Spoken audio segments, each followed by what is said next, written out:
warahmatullahi wabarakatuh. Halo teman-teman aktuaria, perkenalkan kami dari kelompok 4 akan melakukan presentasi terkait tugas investasi dengan judul Analisis Fundamental dan Teknikal Perusahaan PT Astra Agro Lestari Terbuka. Nah, sebelum melakukan presentasi, alangkah baiknya nih kita kenalan dulu nih dengan teman-teman anggota kelompok 4. Mungkin dimulai dari saya dulu selaku moderator. Perkenalkan, saya Siti Nurhaliza dengan NIM 120410074. Ya, perkenalkan saya Fahri Prasetya dengan NIM 120410018.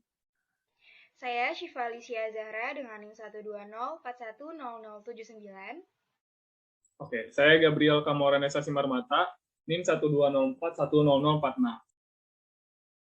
Saya Rizky Syahri dengan NIM 120410065. Oke, karena perkenalannya udah, kita langsung aja nih ke presentasinya kepada teman-teman dari kelompok 4. Waktu dan tempat dipersilahkan.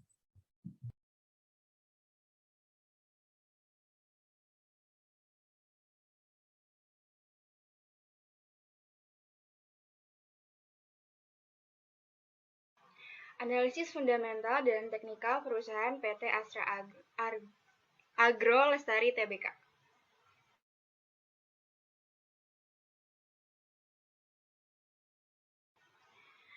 PT Astra Agro Lestari Tbk atau AALI merupakan perusahaan yang bergerak di bidang agrikultur. Perkebunan kelapa sawit yang dimiliki oleh PT AALI ini bertempat di Kalimantan Selatan.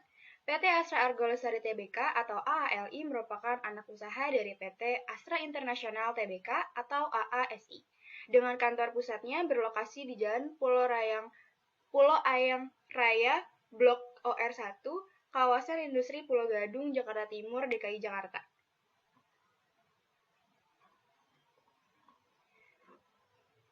Selanjutnya yaitu ada struktur PT AALI. Ada Dewan Komisaris, yaitu Presiden Komisaris, dipegang oleh Chief Sinshok. Terus Komisaris ada Johannes Woman. Sementara Komisaris Independen, yaitu ada Ari Dono Sukmanto dan Sidarta Utama. Untuk posisi manajemen direksi, Presiden Direktur dipegang oleh Santosa.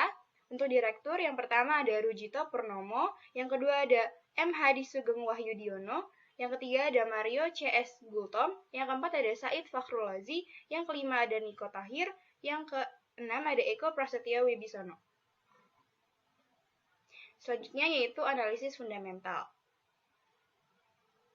Nah, bisa kita lihat di sini merupakan laporan keuangan bagian aset perusahaan, di mana pada tahun 2021 PT Astra Agro Lestari Tbk memiliki total aset sebesar Rp30.399.906. Nilai tersebut meningkat sebanyak 9,43% dari tahun sebelumnya, yaitu sebesar Rp27.781.231. Namun, untuk jumlah aset tidak lancar mengalami penurunan sebanyak 3,93% dari Rp20.843.341 menjadi Rp20.985.698. Meskipun demikian, hal ini masih dinilai baik karena pada jumlah nilai pada aset lancar mengalami peningkatan dan secara keseluruhan total aset perusahaan bertambah. Selanjutnya ditampilkan laporan keuangan bagian liabilitas perusahaan, di mana pada tahun 2021 terlihat bahwa total liabilitas perusahaan mengalami peningkatan dibanding tahun 2020, yaitu sebanyak 8,15%. Untuk jumlah liabilitas jangka panjang mengalami penurunan sebesar 51,52% dari tahun sebelumnya, menjadi Rp3.268.337.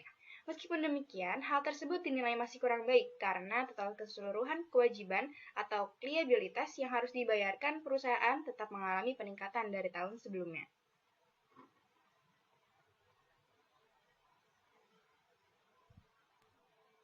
Selanjutnya, untuk model perusahaan bisa dilihat bahwasanya di sebelah kiri itu ada total ekuitas dari tahun 2021 dan di sebelah kanan itu ada total ekuitas dari tahun 2020 atau tahun sebelumnya. Bisa dilihat bahwasanya pada tahun 2021 nilainya itu lebih besar dibanding 2020. Peningkatannya ini kurang lebih 9,99%.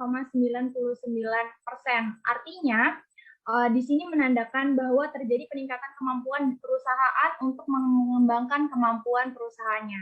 Selain itu, kalau dibandingkan nih dari nilai liabilitas sebelumnya, nilai ekuitas jelas jauh lebih tinggi dibanding nilai liabilitasnya. Hal ini menandakan bahwa seluruh besar aset perusahaan itu terbiayai oleh hak milik internal, yang artinya perusahaan ini dalam keadaan sehat. Selanjutnya untuk analisis laba rugi. Pada PT Astra Agrolestari dilihat dari laba komprehensif. Nah, di laba komprehensif terlihat bahwasannya pada tahun 2021 nilainya itu jauh lebih tinggi dibanding tahun 2020. Peningkatannya sangat tinggi, yaitu sekitar 425,21%. Hal ini menandakan bahwasannya ada kemungkinan di tahun-tahun selanjutnya PT ini akan melakukan peningkatan pada harga sahamnya. Nah, kenapa kita memilih laba komprehensif? Karena laba ini mencakup keseluruhan baik internal yang meliputi operasional dan lain sebagainya, dan eksternal yang meliputi hal-hal yang tidak dapat dikendalikan oleh manajemen. Jadi laba komprehensif ini bisa mewakili dan membantu investor untuk melakukan investasi atau tidak di perusahaan ini. Oke, next. Selanjutnya dari pendapatan perusahaan. Nah, bisa kita lihat bahwasannya pada pendapatan bersih di tahun 2021 itu nilainya lebih besar dibanding tahun 2020. Peningkatannya itu kurang lebih 29,32%. Hal ini dinilai baik karena jelas pendapatan bersih itu pendapatan di luar pendapatan kotor. Artinya, pendapatan perusahaan ini setiap tahunnya meningkat ke arah yang lebih baik. Oke. Selanjutnya ke biaya operasional. Jadi di yang kiri ini ada tahun 2021, di bagian kanan 2020. Dari data dan laporan keuangan ini bisa kita lihat jelas kalau misalkan pajak adalah komponen utama dalam beban operasional PT AALI ini. Nah, selain itu juga bisa kita lihat nih teman-teman, di bagian bawah yang kedua itu, bahwa penggunaan bahan baku dan biaya pengolahan mengalami peningkatan sebesar 36,38% dari tahun 2020 ke tahun 2021. Tandanya apa? Tandanya bahwa kenaikan penggunaan bahan baku ini dan biaya pengolahan ini menandakan bahwa PT AALI ini sedang menambah jumlah produk yang ingin mereka hasilkan. Yang bisa kita lihat dari jumlah beban produksi ini meningkat menjadi 19.492.034. Kita lanjut ke arus kas. Bisa kita lihat ya teman-teman, penerimaan kas dari pelanggan ini meningkat sebesar 35,55% menjadi 24.909.734 dari tahun 2020 yang sebelumnya 18.376.924. Nah, ini mengalami peningkatan seperti itu.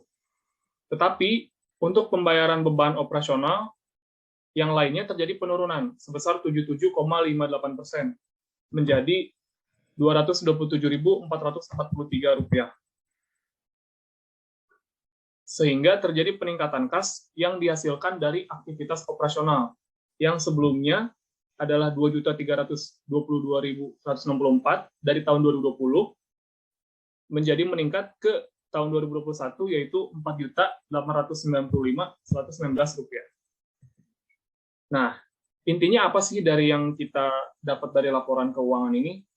Jadi ada hal baik dan hal buruk, teman-teman. Pertama kita yang baik-baik dulu ya. Ada hal-hal baik. Hal-hal baik yang pertama adalah aset bertambah dari tahun sebelumnya. Dari menjadi sekitar 9,43%. Tentu saja kalau misalkan aset bertambah berarti menandakan bahwa perusahaan ini mengalami keuntungan. Lalu jumlah liabilitas tidak lancar berkurang sebesar 51,52%. Tentu saja kalau misalkan hutangnya berkurang, kan lebih bagus ya teman-teman ya. Lalu yang ketiga, ekuitas perusahaan meningkat sebesar 9,99%. Artinya apa? Perusahaan mengalami untung lagi dan ada tambahan modal gitu. Jadi kan lebih aman gitu ya. Lalu yang keempat, terjadi peningkatan laba komprehensif sebesar 425,21%. Seperti yang tadi udah dibilang, kalau laba ini berasal dari keuntungan semuanya, artinya apa? Untung 100% aja udah untung banget, apalagi 425% ya kan. Lalu yang kelima, terjadi peningkatan pendapatan sebesar 29,32%. Udah jelas lagi-lagi ini mengalami keuntungan. Lalu yang keenam, terjadi peningkatan pada arus kas dari aktivitas operasional sebesar 52,56%. Seperti yang terakhir tadi, bahwa arus kas ini meningkat gitu. Jadi menandakan bahwa memang perusahaan ini mengalami keuntungan yang cukup besar. Ada yin dan yang, ada baik dan buruk. Tentu saja beberapa hal-hal buruk yang bisa kita dapat dari laporan ini, laporan keuangan PT ALI, yang di-highlight itu ada 3, teman-teman. Jadi jumlah aset tidak lancarnya ini berkurang sebanyak 3,93%.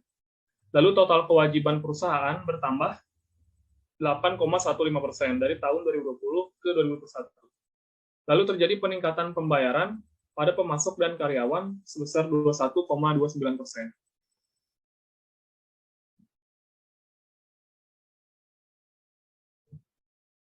Berikut ditampilkan hasil nilai perhitungan hasil keuangan yang didapatkan dari laporan keuangan PT Astra Agro Lestari. Yaitu ada nilai return on asset, return on equity, current ratio, debt to equity ratio, quick ratio, dan debt to asset ratio. Berdasarkan perhitungan ini, diperoleh kesimpulan bahwa nilai ROA dari tahun sebelumnya itu menurun. Hal ini menyatakan bahwa menurunnya kemampuan perusahaan dalam memperoleh laba dari mengolah aset yang mereka miliki. Lalu untuk return on equity menurun juga dari tahun sebelumnya, yang menyatakan bahwa menurunnya kemampuan perusahaan dalam memperoleh laba dari mengolah modal. Lalu ada nilai DER yang mengalami penurunan. Hal ini menyatakan bahwa semakin sedikit proporsi penggunaan hutang untuk pembiayaan operasional perusahaan. Lalu ada nilai debt to asset ratio atau DAR yang menurun dari tahun sebelumnya, yang menyatakan bahwa semakin sedikit hutang perusahaan yang berpengaruh terhadap pengelolaan aset. Semakin kecil persentase besar dana atau aset yang berasal dari hutang, dan menyatakan bahwa tingkat keamanan dananya menjadi lebih baik. Lalu ada nilai CR atau current ratio yang menurun dari tahun sebelumnya. Hal ini menyatakan bahwa semakin lemah posisi keuangan perusahaan.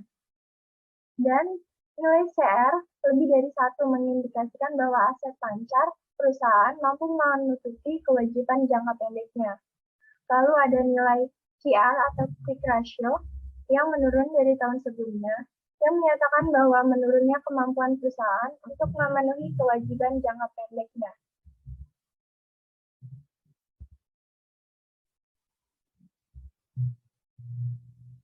Lalu ada nilai saham terhadap harga pasar, ada nilai earning per share, price earning ratio, book value per share, dan price to book value. Berdasarkan nilai-nilai tersebut, diperoleh kesimpulan bahwa nilai EPS turun dari tahun sebelumnya, yang menyatakan bahwa menurunnya laba yang diberikan perusahaan kepada investor, sehingga semakin sedikit laba yang diperoleh perusahaan dalam penjualan setiap lembar sahamnya. Kemudian nilai price earning ratio naik dari tahun sebelumnya, yang menyatakan bahwa semakin optimis pasar memandang prospek masa depan perekonomian. Lalu ada nilai book value per share yang naik dari tahun sebelumnya, yang menyatakan bahwa meningkatnya kemampuan perusahaan dalam menghasilkan nilai dari modal yang diinvestasikan. Dan terakhir ada nilai PBV turun dari tahun sebelumnya, yang menyatakan bahwa harga saham pada perusahaan ini menurun dari tahun sebelumnya. Karena nilai PBV lebih dari 1, maka harga sahamnya dinyatakan overvalue. Lalu, untuk rekomendasi, nilai saham dibandingkan dengan harga saham itu overvalue. Pada tahun 2020 hingga 2021, perusahaan mendapatkan untung cukup banyak. Pendapatan perusahaan mengalami kenaikan sebesar 29,32% dari tahun sebelumnya. Perusahaan berhasil mengurangi hutang dari tahun sebelumnya sebesar 51,52%. Perusahaan dapat mengelola modal dengan baik dan arus kas meningkat. Sehingga calon investor dapat melakukan investasi untuk jangka pendek maupun jangka panjang, karena kinerja perusahaan yang cukup baik dari tahun sebelumnya.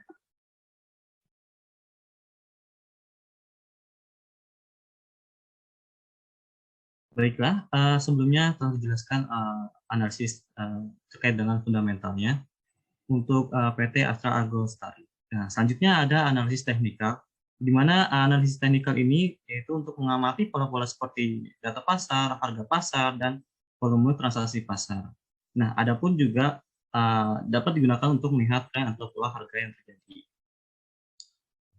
Berikut, adapun di sini data saham PT Astra Argo Lestari terbuka, itu dengan kode sahamnya itu AARI. Nah, di sini diawali di tahun 2020 di sini terdapat pergejolakan antara bearish dan bullish-nya.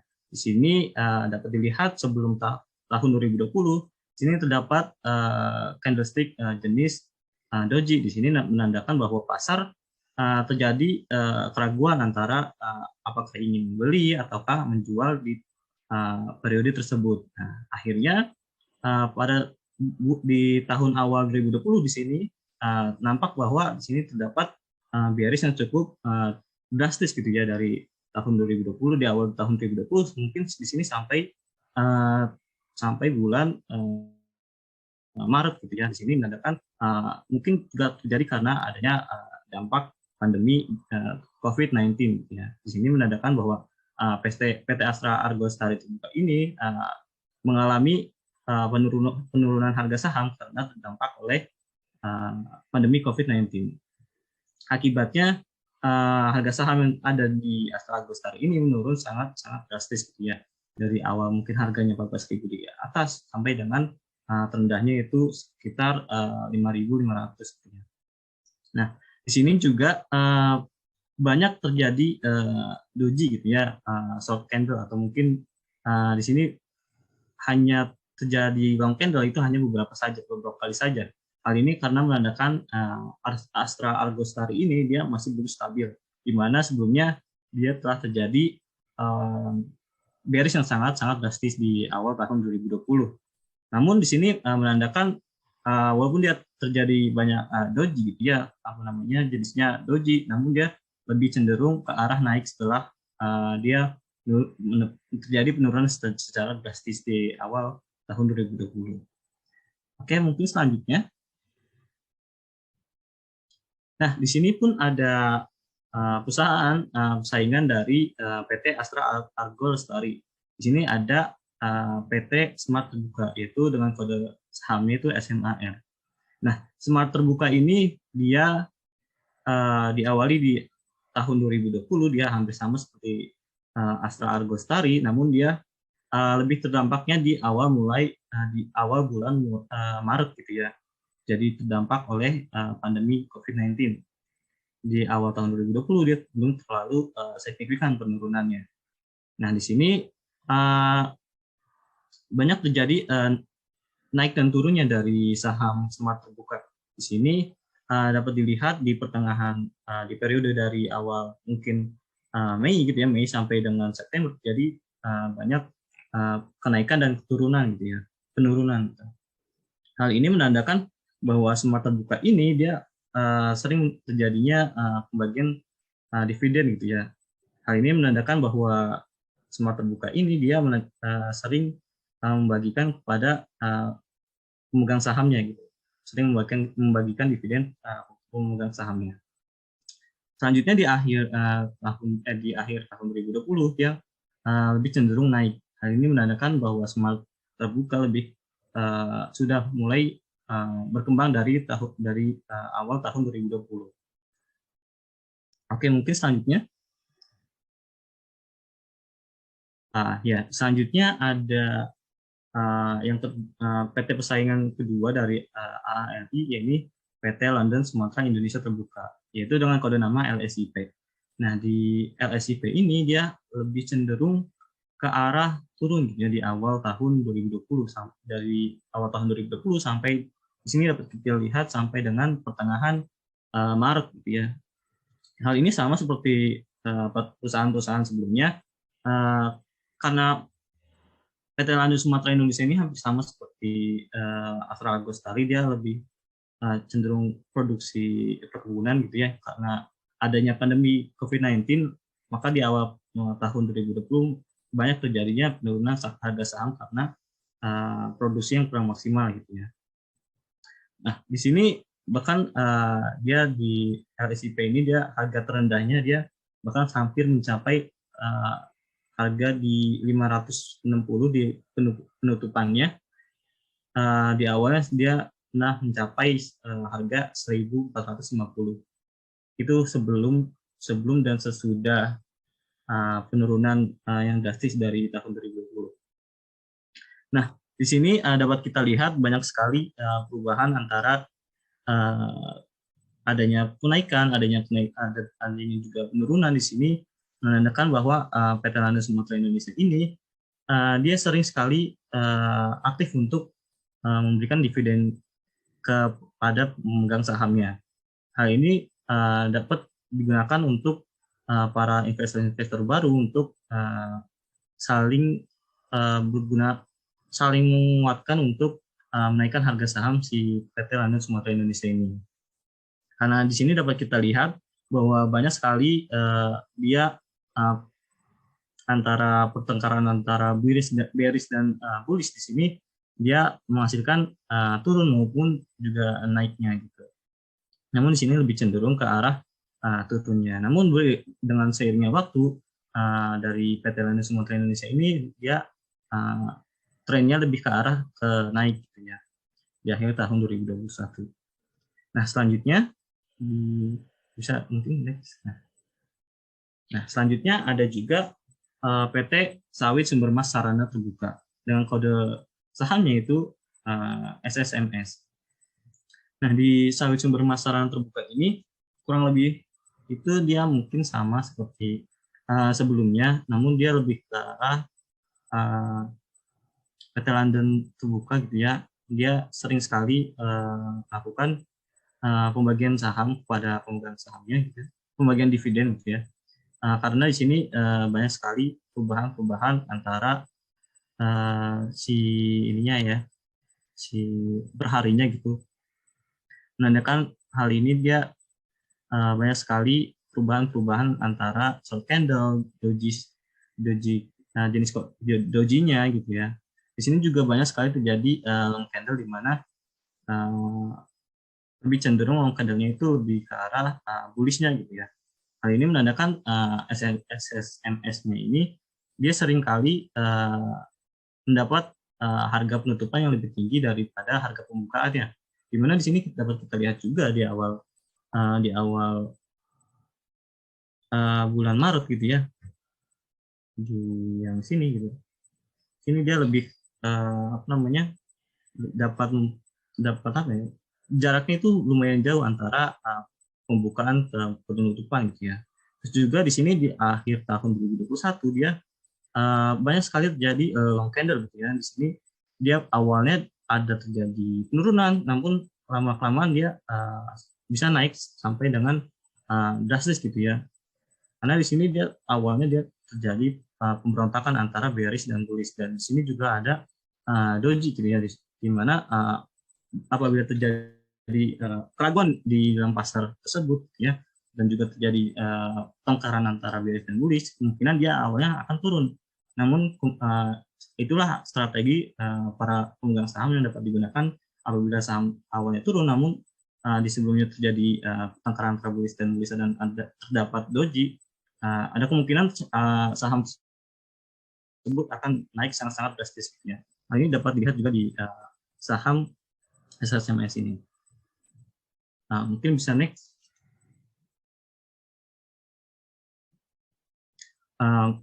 Selanjutnya ada PT Dharma Setia Nusantara Terbuka atau dengan kode sahamnya itu DSNG. Nah, di sini Dharma Setia Nusantara Terbuka ini hampir sama seperti sebelumnya, yaitu SSMS. Namun perbedaannya di sini dia lebih rendah dan juga jarang terjadinya long candle gitu ya. Namun tetap ada long candle, namun lebih ke arah doji. Adapun juga pernah terjadinya apa namanya yang hammer gitu ya, yang berbalik arah gitu. Namun hal ini tidak bermasalah karena banyak terjadinya naik turunnya gitu. Banyak terjadi naik turun karena si DSNG ini walaupun dia terlihat rendah gitu ya, namun dia lebih cenderung ke arah naik. Dia cenderung ke arah naik dari awalnya dia standar gitu, stabil di awal bulan Maret sampai dengan periode sampai dengan bulan Mei. Nah di sini sama seperti PT-PT sebelumnya, perusahaan-perusahaan sebelumnya terkait dengan perkebunan sawit gitu ya. Si PT Dharma Setia Nusantara Terbuka ini juga di awal tahun 2020 dia juga terdampak dari pandemi COVID-19. Namun di sini dia tidak terlalu signifikan penurunannya karena mungkin Dharma Setia Nusantara Terbuka ini dia lebih ke arah cenderung ke arah distribusi ke lokalnya gitu. Nah, adapun juga di sini terjadi kenaikan yang cukup dominan gitu ya di pasar DSNG ini. Hal ini menandakan bahwa DSNG ini dia lebih ke arah suka untuk memberikan kepada pemegang sahamnya. Di sini banyak sekali terjadi harga-harga yang apa ya, yang lebih tinggi daripada harga penutupannya karena banyak mungkin dari pemegang saham yang ingin membeli dengan harga yang cukup tinggi daripada di selama satu hari tersebut lebih tinggi daripada harga penutupannya. Mungkin sudah selesai, bisa lanjut. Oh ya, mungkin segitu aja. Selanjutnya itu ada kesimpulan dari analisis teknikal dari sebelumnya itu dapat diperoleh kesimpulannya dari perbandingan keempat perusahaan pesaing yang sama-sama bergerak di bidang agro dan forestry di sebelumnya yang sudah saya jelaskan, terlihat bahwa PT Astra Agrolestari Terbuka itu merupakan perusahaan dengan tingkat risiko terendah karena harga saham perusahaan tersebut biasanya akan naik kembali setelah terjadinya penurunan secara drastis, yakni efek bearish reversal candlestick.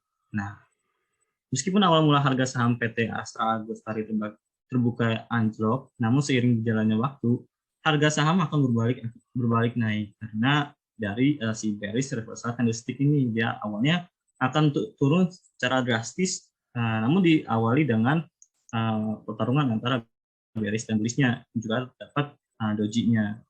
Nah, hal ini berbeda dari perusahaan lainnya di mana harga saham cenderung naik turun dalam periode tertentu. Dapat dilihat dari DSNG, SSNS, dan lainnya. Nah, DSNG ini merupakan perusahaan dengan harga penutupan terendah, yakni sebesar 310.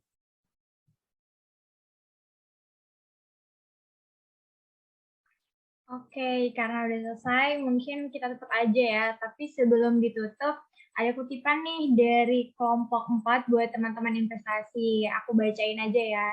Jadi, memang benar kata orang, gaji 10 juta yang diterima dengan penuh rasa syukur itu jauh lebih nikmat dibanding gaji 1 juta, tapi terus merasa kurang. Jadi buat teman-teman investasi, usahain dapat gaji yang besar biar penuh rasa syukur gitu.